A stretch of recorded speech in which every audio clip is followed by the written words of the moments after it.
आपने प्रधानमंत्री फसल बीमा योजना यानी पीएमएफबीवाई योजना का नाम तो सुना ही होगा, जिसमें आपकी फसल खराब होने पर मुआवजा मिलता है।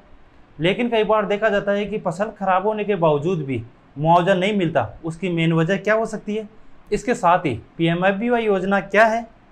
फसल बीमा कौन करवा सकता है, कौन कौन सी फसलों का करवा सकता है, बीमा करवाने के लिए कितना रुपये या प्रीमियम जमा करवाना पड़ेगा, प्रीमियम जमा करवाने की लास्ट डेट क्या है, लोन या केसीसी वाले किसान जो ऑटोमेटिक प्रीमियम कट जाता है उसको कैसे बंद करवा सकते हैं, यानी कि कब तक बंद करवा सकते हैं, फसल किस बीमित फसल को कैसे चेंज करवा सकते हैं, किस दशा में उसको क्लेम मिलेगा, नुकसान की सूचना वह कहाँ पे दर्ज करेगा, वह क्लेम कब तक मिलेगा। तो बने रहिए हमारे साथ और इस वीडियो को आखिर तक देखिए। नमस्कार साथियों, मैं डॉक्टर जयपाल यादव, किसान क्लब के ऑनलाइन प्लेटफॉर्म पर आपका हार्दिक स्वागत है। तो सबसे पहले हम बात करें प्रधानमंत्री फसल बीमा योजना क्या है। तो जो भी किसान अपनी अधिसूचित फसल का बीमा करवा रखा है, उस फसल का अगर बेमौसम बारिश की वजह से, अतिवृष्टि की वजह से, ओलावृष्टि की वजह से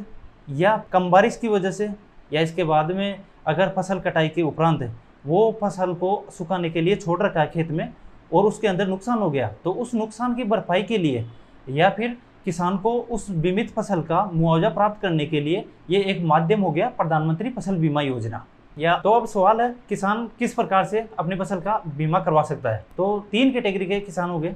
पहली कैटेगरी, जो किसान एग्रीकल्चर लोन ले रखे हैं या केसीसी ले रखे हैं। दूसरे किसान जिन्होंने किसी प्रकार का एग्रीकल्चर लोन नहीं ले रखा या कोई प्रकार की केसीसी नहीं ले रखी। तीसरे किसान हो गए जिसके खुद की ज़मीन नहीं है, वो किसी दूसरे की ज़मीन से बटाई पर खेती कर रहा है। तो सबसे पहले हम बात करें जिन्होंने एग्रीकल्चर लोन ले रखा है या केसीसी ले रखी है। तो ऐसे किसानों की जो बैंक है, जिस बैंक के माध्यम से उन्होंने केसीसी ले रखी है, एग्रीकल्चर लोन ले रखा है, वो बैंक प्रधानमंत्री फसल बीमा योजना के तहत उन किसानों का जो प्रीमियम राशि है वो ऑटोमेटिक कट कर लेती है। दूसरी बात करें हम गैर ऋणी किसानों की, जिन्होंने लोन नहीं ले रखा, वो किसान भी अपने फसल का बीमा करवा सकते हैं। इसके लिए उनको जो नज़दीकी ई मित्र है या कोई सहकारी बैंक हो गए या रूरल बैंक है या वाणिज्यिक बैंक है, उनमें जाकर अपने आवश्यक दस्तावेजों के साथ में, जैसे आधार कार्ड हो गया, जन आधार कार्ड हो गया, बैंक पासबुक की कॉपी होगी और ज़मीन की जमाबंदी हो गई, ये दस्तावेज ले जाके वो प्रधानमंत्री फसल बीमा योजना के तहत अपनी फसल का बीमा या प्रीमियम कटवा सकता है। तीसरा किसान हो गया बटाईदार किसान। बटाईदार किसान भी जो ये डॉक्यूमेंट बताए हमने, जैसे कि आधार कार्ड, जन आधार कार्ड, ज़मीन की जमाबंदी, जिस ज़मीन पर वो अपनी खेती कर रहा है, और इसके अलावा बटाईदार का एक शपथ पत्र, और वो राजस्थान का मूल निवासी होना चाहिए। ये आवश्यक दस्तावेज जो नज़दीकी मित्र पर ले जाके राष्ट्रीय फसल बीमा योजना पोर्टल पर वो ऑनलाइन आवेदन कर सकता है। तो हर जिले में पटवार मंडल या तहसील स्तर पर सर्वाधिक बोई जाने वाली फसलों को अधिसूचित किया जाता है। इन अधिसूचित फसलों की बाकायदा एक लिस्ट जारी होती है।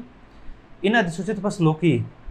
प्रधानमंत्री फसल बीमा योजना के अंतर्गत बीमा करवा सकते हैं अपन। तो अधिसूचित फसल की बात हो गई। अब हम बात करेंगे कि जिस फसल का हम बीमा करवा रहे हैं उस फसल के लिए हमारे को प्रीमियम राशि जमा करवानी पड़ेगी, या प्रीमियम राशि कितनी जमा करवानी पड़ेगी। इसकी बात करें तो सबसे पहले मैं बात करूँ कि प्रीमियम राशि क्या है। तो जो किसान जिस फसल का बीमा करवा रहा है उस फसल के लिए एक बीमित राशि फिक्स कर दी जाती है सरकार के द्वारा। बीमित राशि, उस बीमित राशि का खरीफ फसलों के अंदर, खरीफ फसलें जिनकी बुआई जून जुलाई के अंदर होती है, जैसे कि अपनी बाजरा हो गई, ज्वार हो गई, मक्का हो गई,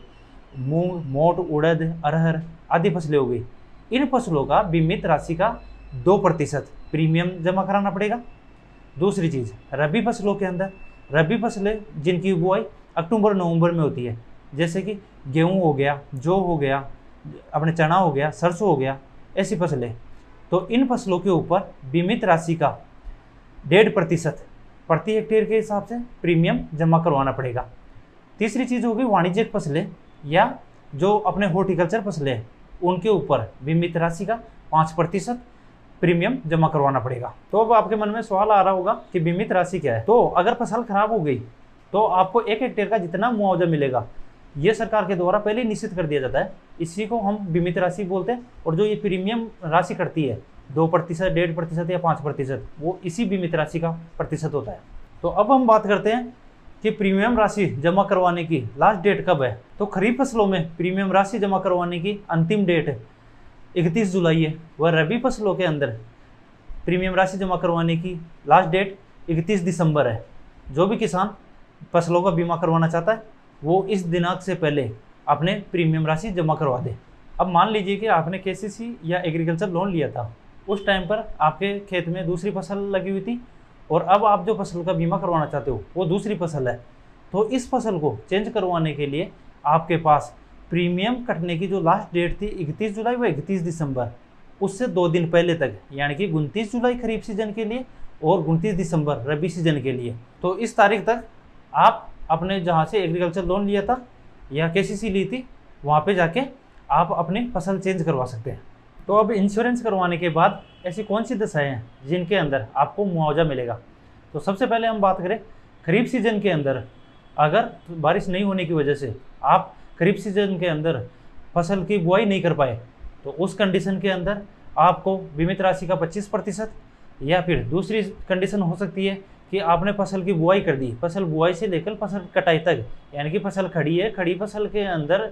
कोई ऐसी फसल के अंदर ऐसी दशाएं, बेमौसमी दशाएं हो गई, जैसे कि अल्पवृष्टि हो गई, अतिवृष्टि हो गई, ओलावृष्टि हो गई, या इनके अलावा इंसेक्ट पेस्ट का अटैक हो गया,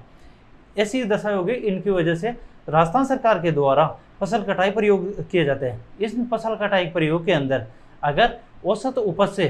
कम उपज आई तो कम उपज आने की परिस्थिति के अंदर उस एरिया के, यानी उस अधिसूचित क्षेत्र के किसानों को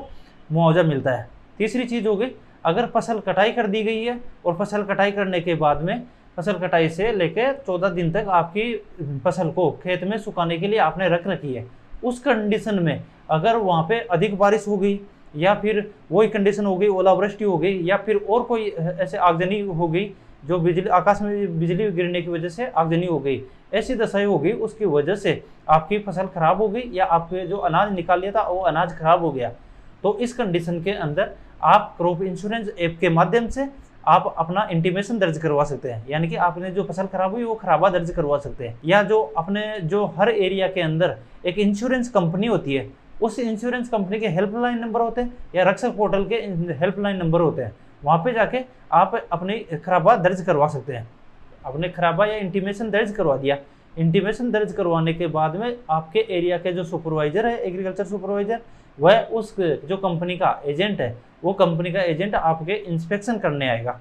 इस इंस्पेक्शन में अगर आपने जो खराबा दर्ज किया है अगर वो सही पाया गया तो वो उन अधिकारियों के द्वारा जो अपने कृषि प्रयोगशक है या जो क्रॉप इंश्योरेंस कंपनी का एजेंट है उनके द्वारा आगे इन्फॉर्म किया जाता है, या आपके जो फसल खराबे की है जो सूचना है वो आगे दे दी जाती है कंपनी को। उसके बाद में आपके जो मुआवजा है वो उसके बाद में मिलता है। लेकिन ध्यान रखिएगा, आपको जो खराबी की सूचना है वो 72 घंटे के अंदर अंदर देनी होगी। अब मान लीजिए कि कोई किसान एग्रीकल्चर लोन या केसीसी ले रखा है तो उस किसान की प्रीमियम राशि ऑटोमेटिक काटी जाती है, लेकिन वो किसान फसल का बीमा नहीं करना चाहता, तो वो किसान अपने नामांकन की अंतिम तिथि, जैसे कि खरीफ सीजन के लिए 31 जुलाई थी और रबी सीजन के लिए प्रीमियम कटने की जो अंतिम डेट थी वो 31 दिसंबर थी, उससे 7 दिवस पहले, जैसे कि खरीफ सीजन के लिए हो गया 24 जुलाई और रबी सीजन के लिए हो गया 24 दिसंबर, इस दिनांक तक आप जाके जिस बैंक से आपने लोन ले रखा है उस बैंक में जाके आप एक घोषणा पत्र दे दीजिए कि मेरे को अपनी फसल का बीमा नहीं करवाना है, तो एक घोषणा पत्र दे देगा, इसके बाद में वो बैंक आपके प्रीमियम राशि नहीं काटेगा। अगर आपको ये वीडियो पसंद आया हो तो आप वीडियो को लाइक करें, हमारे यूट्यूब चैनल को सब्सक्राइब करें, और अगर आप कृषि के अंदर कौन सी योजनाओं के बारे में या तकनीक के बारे में आप जानकारी लेना चाहते हैं उसके बारे में आप हमें कमेंट में ज़रूर बताइए। बहुत बहुत धन्यवाद आपका।